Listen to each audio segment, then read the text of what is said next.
اگر آپ سے زائد دیندار ہو یا آپ کے برابر ہو تو نکاح کرنا آپ پر لازم ہے کہ اپنی بیٹی دے دیں. اور اگر آپ سے کم ہو دینداری میں تو اگر آپ چاہیں تو بیٹی کو اسی بات پر مجبور کر سکتے ہیں کہ یہاں نکاح نہیں کرنا، کہیں اور نکاح کرتے ہیں. تو بات یہ ہے کہ انہی چاروں باتوں میں اگر عورت کو حق حاصل ہے تو عورت کے رشتہ داروں کو بھی حق حاصل ہے. لیکن اگر یہی باتیں جو اولیاء کا حق ہیں اگر اسی سے زائد باتوں میں عورت کو منع کر لے تو اللہ رب العزت نے فرمایا کہ یہ جائز نہیں، یہ منع کرنا جائز نہیں آپ کے لیے. اگر وہ دونوں آپس میں راضی ہو جائے، میاں بیوی راضی، تو کیا کرے قاضی؟ قاضی کی بات نہیں چلتی. پھر میاں بیوی ایک دوسرے کے ساتھ رہنا چاہتی ہے تو قاضی کی بات نہیں چلتی. اور تیسری بات اللہ رب العزت نے فرمایا کہ اس موضوع کے ساتھ اللہ رب العزت یہ آپ کو نصیحت فرماتا ہے. اگر جو شخص اللہ اور آخرت پر ایمان رکھتا ہو تو وہ یہی نصیحت کو قبول کر لے گا. اور یہ تنبیہ ہے کہ مومن کے علاوہ کافر اسی حکم کو نہ ماننے والا ہوگا، مومن ہوگا تو یہی حکم ماننے والا ہوگا. اور پھر اللہ رب العزت نے فرمایا کہ یہ آپ کے لیے ظاہری اور باطنی صفائی ہے. اسی میں آپ کا ظاہر بھی صاف ہوگا، کسی کے نظر میں آپ ذلیل نہیں ہوگے.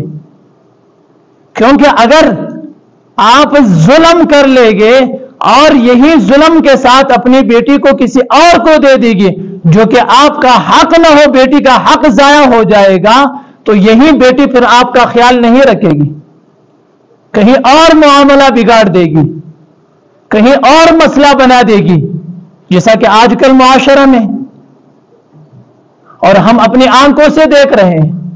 وہ بات یہ ہے کہ اسی حکم کا خلاف آج کل معاشرہ میں سرعام کیا جا رہا ہے.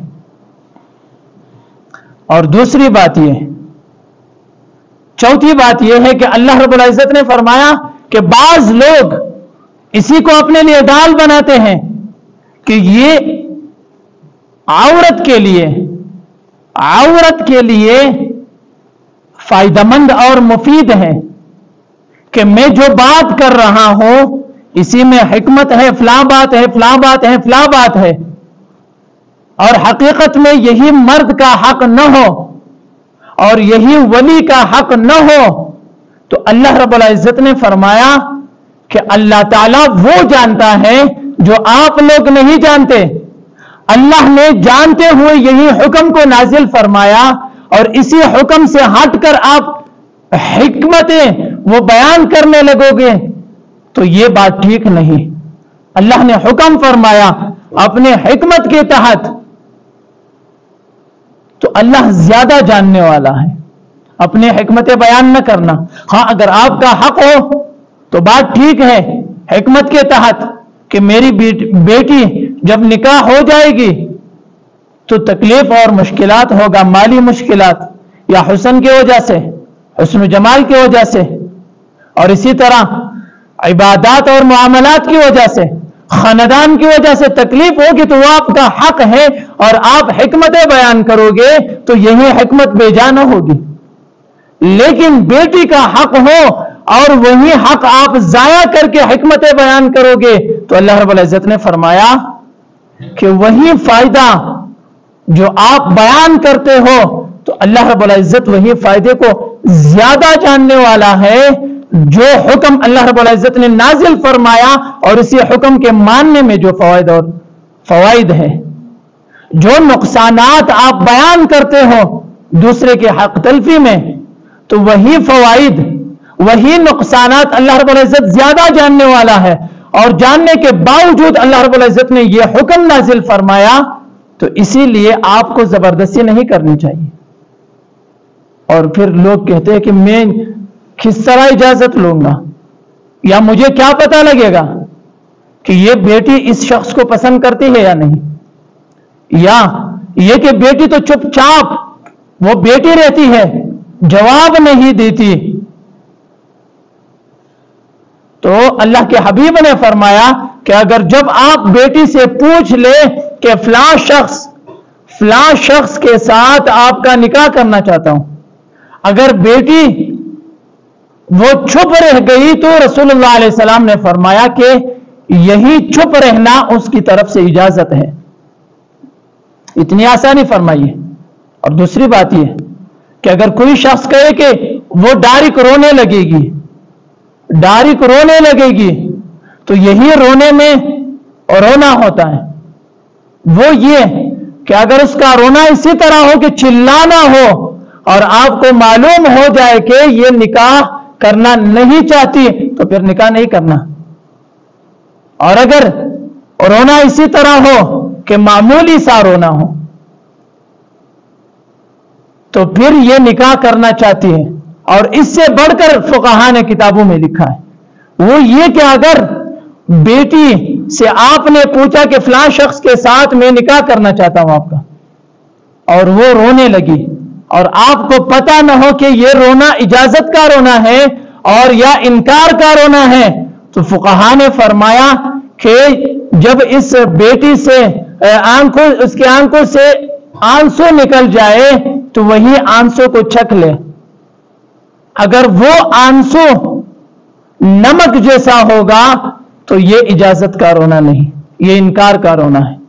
اور اگر وہی آنسو میں نمکینی نہ ہو بلکہ مٹھاس ہو تو یہ اجازت کا رونا ہے. ہماری شریعت نے ہمیں اتنی وسعت دی ہے کہ کوئی بھی مسئلہ ہمیں پیش آ جائے تو اس کا حل نہ مل جائے, یہ شریعت نہیں. شریعت میں ہر چیز کا حکم ہے, خفیہ سے خفیہ بات کیوں نہ ہو, لیکن جب ہم شریعت کو دیکھ لیں گے تو وہی حکم ہمیں شریعت سے ملے گا. لیکن آج ہم شریعت سے دور ہیں, بس اپنی طرف سے کوئی غیرت کے نام سے, کوئی عزت کے نام سے, کوئی کسی اور چیز کے نام سے دین بنا کے رکھے ہیں, رواج بنا کے رکھے ہیں. اگر اسی دین جو ہم نے بنائے ہیں, اسی رواج جو ہمارے ذہنوں کے موافق ہے, اس کے خلاف بات آ جائے گی تو پھر ہم اس کی اجازت نہیں دیتے, چاہے اسلام ہمیں اجازت دے. یا وہی کام جو ہمارے ذہنوں کے خلاف ہے, ظاہراً ہم اسے غیرت کہتے ہیں, ظاہراً ہم اسے عزت کہتے ہیں, لیکن اس کے خلاف کام نہیں کرتے, چاہے شریعت ہمیں اجازت بھی دے دے کہ یہ کام اسی طرح کرنا چاہیے. تو اسی لیے قرآن کو سامنے رکھنا ہے, قرآن کو سیکھنا ہے, اس پر عمل کرنا ہے. اگر یہی قرآن اس ایک آیت پر ہم عمل کریں گے تو ساری زندگی جو شادیاں ہوتی ہیں تو تمام معاملات دین اسلام کے موافق ہو جائیں گے. یہی شر اور فساد اور اسی طرح مشکلات کا سامنا ہمیں کرنا نہیں ہوگا. پھر کہ فلاں عورت آئی ہے گھر بیٹھی ہے, فلاں عورت نے اس طرح معاملہ کیا, فلاں عورت نے اسی طرح کام کیا, اپنے خاوند کے ساتھ نہیں لگتی. نہیں, اگر دین اسلام کے موافق فیصلہ ہوتا تو وہ اپنے خاوند کے ساتھ خوش ہی رہتی. اور اگر دین کے خلاف کام ہوا کہ اس کے پوچھے بغیر کسی کو دے دیا, پوچھے بغیر آپ نے نکاح میں دے دی, نکاح کے بعد دونوں کی طبیعت ٹھیک نہیں تھی آپس میں, تو کس کی غلطی ہے؟ پھر تو یا خاوند کی غلطی ہوگی یا عورت کی غلطی ہوگی. یہ دونوں غلطیاں یہ لازمی ہوگی, لیکن سوچنا یہ چاہیے کہ اس غلطی پر ان دونوں کو مجبور کس نے کیا ہے. سب سے پہلے غلطی کرنے والا کون ہے؟ اگر دین اسلام کے موافق لوگ کہتے ہیں کہ میں کس طرح پوچھوں, یہ تو میرا عزت کے خلاف ہے. جناب رسول اللہ صلی اللہ علیہ وسلم نے فاطمہ الزہرا رضی اللہ عنہا, جس کو رسول اللہ علیہ السلام نے اپنا جگر کا ٹکڑا فرمایا, جو جنتی عورتوں کی سردار ہے اور کائنات میں سب سے افضل عورتوں میں یہی عورت افضل ہے بنا بر اختلاف. لیکن پھر بھی رسول اللہ علیہ السلام نے فرمایا کہ آپ کا چچا زاد بھائی آپ کے بارے میں پوچھتا ہے، کیا خیال ہے آپ کا؟ ان کی اجازت دینے کے بعد رسول اللہ علیہ الصلوۃ والسلام نے حضرت علی رضی اللہ عنہ کے ساتھ ان کا نکاح کر دیا. تو کیا اگر یہ بے عزتی تھی؟ نعوذ باللہ، رسول اللہ علیہ الصلوۃ والسلام نے اپنے بیٹی سے پوچھ کر خود بے عزت ہوئے؟ نہیں، یہی اصل دین ہے. اسی دین کو چھوڑ کر ہم نے عزت کا نام جہالت کو دیا ہے. اسی طرح نہیں کرنا چاہیے. وَإِذَا طَلَّقْتُمُ النِّسَاءَ، اور جب تم طلاق دو بیوی کو، عورتوں کو، فَبَلَغْنَا أَجَلَهُنَّ، پس وہ قریب ہو جائے اپنی عدت پوری ہونے تک. اور یا یہ کہ اس کی عدت پوری ہو جائے گی طلاق بائن کے بعد. فَلَا تَعْضُلُوهُنَّ، پس منع نہیں کرنا ان کو، اَيَّنْكِحْنَ، کہ وہ نکاح کر لے. یہاں بھی اللہ رب العزت نے فرمایا کہ عورت کو منع نہیں کرنا کہ وہ خود نکاح کر لے. یہ نہیں کہ عورت کا باپ نکاح کر لے، اور یہ نہیں کہ عورت کے ولی اولیاء نکاح کرنا. نہیں، اَيَّنْكِحْنَ، کہ یہی عورتیں خود نکاح کر لیں ازواجہن، اپنے ہونے والے خاوندوں کے ساتھ، اپنے تجویز کردہ خاوندوں کے ساتھ، جو پسند ہو ان کے ساتھ نکاح کر لے گی. اذا تراضوا بینہم، جب وہ راضی ہو جائے، بینہم، آپس میں، بالمعروف، حسن معاشرت کے ساتھ، یعنی شریعت کے حدود کے دائرے میں وہ آپس میں راضی ہو جائے مرد اور عورت. تو اسی میں آپ کی حق تلفی بھی نہ ہو 4 باتوں میں، اور یا یہ کہ وہ شریعت کے خلاف کام نہیں کرتی ہوں، تو پھر منع کرنا آپ کے لیے جائز نہیں. ذالک یوعظ بہ، یہی منع کرنا اس کام سے کہ منع نہیں کرنا عورت سے، عورت کو منع نہیں کرنا. من کان، اس شخص کے لیے ہے، منکم، جو تم میں سے ہو، یؤمن باللہ والیوم الآخر، جو ایمان رکھتا ہو اللہ اور روز آخرت پر. یعنی جو شخص ایمان رکھتا ہو اللہ اور یوم آخرت پر، تو یہ عورت کا حق وہ ضائع نہیں کرے گا، عورت کو منع نہیں کرے گا. جیسا کہ ہم آج کل معاشرے میں کہتے ہیں کہ اگر مرد کا بچہ ہو تو اس طرح بات نہیں کر سکتا. اللہ رب العزت نے فرمایا کہ اگر وہ اللہ اور یوم آخرت پر ایمان رکھتا ہو تو وہ اسی طرح کام نہیں کر سکتا. ذالکم ازکا لکم، یہی مفعول، یہی مضمون، یہی کام کو چھوڑنا، یہ پاکی ہے تمہارے لیے، ظاہراً و اطہر، اور باطن آپ کے دل کے لیے صفائی کے لیے بھی ہے. ظاہری حالت آپ کی ٹھیک ہوگی اور باطن بھی. واللہ یعلم وانتم لا تعلمون، اور اگر عورت کا حق ضائع کرنے کے بعد فوائد کو ڈھونڈتے ہو کہ یہی فائدہ ہے یہی فائدہ ہے، اللہ نے فرمایا کہ فائدے کو اللہ رب العزت زیادہ جانتا ہے آپ سے. اسی وجہ سے خود کو ترجیح دینے کے بجائے اللہ کے کلام کو ہم سامنے رکھیں تو معاشرہ سدھر جائے گا ہمارا. اللہ تعالیٰ ان باتوں پر عمل کرنے کی توفیق نصیب فرمائے. الحمدللہ رب العالمین والعاقبۃ للمتقین، والصلاة والسلام على اشرف الانبیاء والمرسلین محمد وآلہ وصحبہ اجمعین.